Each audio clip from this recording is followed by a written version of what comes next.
नमस्कार। इन खबर में आपका स्वागत है। भारत और चीन के बीच सीमा पर चल रहे तनाव के दरमियान ही एक बड़ी खबर आ रही है कि दुनिया भर में चीन 24 लाख संस्थाओं और लोगों की जासूसी करा रहा है, जिसमें भारत के प्रधानमंत्री नरेंद्र मोदी, राष्ट्रपति रामनाथ कोविंद, चीफ जस्टिस एस.ए. बोबडे समेत 10,000 भारतीय और संस्थाएं शामिल है। इसे हाइब्रिड वारफेयर के रूप में देखा जा रहा है और इस काम को कर रही है उसकी company Xinhua data information technology limited, जो कि चीनी सेना और चीन की कम्युनिस्ट पार्टी भी उसके ग्राहक हैं।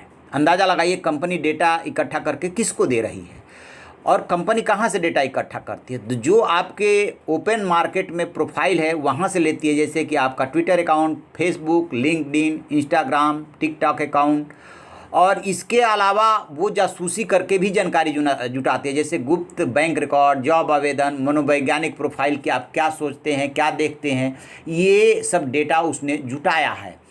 भारत में जिन लोगों की जासूसी की गई, जो मैंने आपको नाम बताया, उसके अलावा लगभग अधिकांश प्रदेशों के जितने भी प्रभावशाली मुख्यमंत्री हैं उनका नाम है, सोनिया गांधी का नाम है और कई लोगों का नाम है, ब्यूरोक्रेट्स का नाम है, CDS जो है बिपिन रावत उनका नाम है। और ये खुद कंपनी दावा भी करती है कि भारत की वो ऐसी जानकारी जुटाती है। चीनी खुफिया एजेंसी सेना और सुरक्षा एजेंसियों के लिए काम करती है। इस कंपनी के एडवांस भाषा और वर्गीकरण के जरिए हजारों लोगों का डेटा बनाया है। कंपनी इसे ओवरसीज की इंफॉर्मेशन डेटाबेस बताती है, यानी कि दूसरे देशों का हम डेटाबेस ले रहे हैं, OKIDB इसको वो बोल रही है। और भारत के अलावा जिन देशों पर इसकी नज़र है, जिसकी इसने जासूसी की, उसमें America, Britain, Japan, Australia, Japan, Canada, Germany, संयुक्त अरब अमीरात जैसे देश शामिल हैं।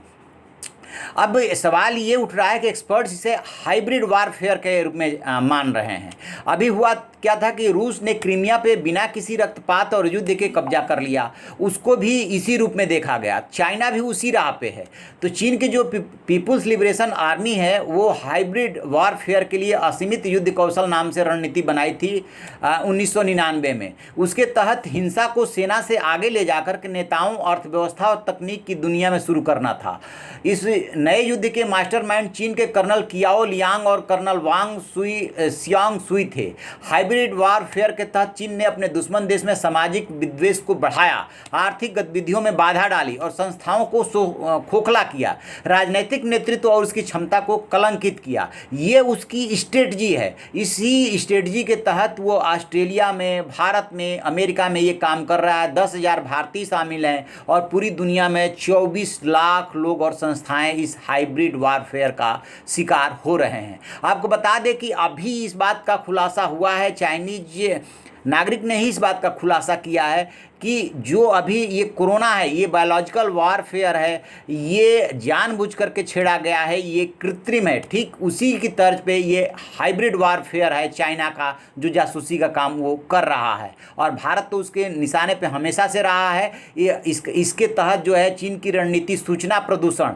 यानी कि उसमें प्रदूषण फैला दो, गलत जानकारी दो, छवि प्रबंधन, प्रोपेगेंडा के जरिए दुश्मन को परास्त करना है। चीन कभी भी सीमा पर लड़ाई नहीं करता है। वियतनाम से उसका अंतिम युद्ध हुआ था। हमेशा वो साइकोलॉजिकल वारफेयर करता है, उसमें दुश्मन को मनोवैज्ञानिक रूप से डराता है, धमकाता है, कमजोर करता है, ताकि वो युद्ध करने का साहस ही न कर सके। उसके बारे में जो है उसकी इमेज को प्रदूषित करता है, उसकी क्षमता को कम आंकता है, उसके नेतृत्व के इमेज को डेंट करता है। ये उसका है पूरा जो वारफेयर।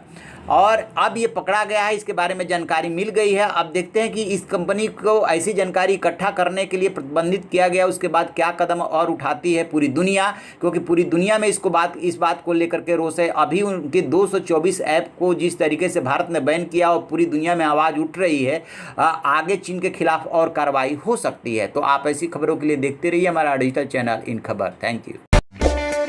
इन खबर चैनल को सब्सक्राइब करें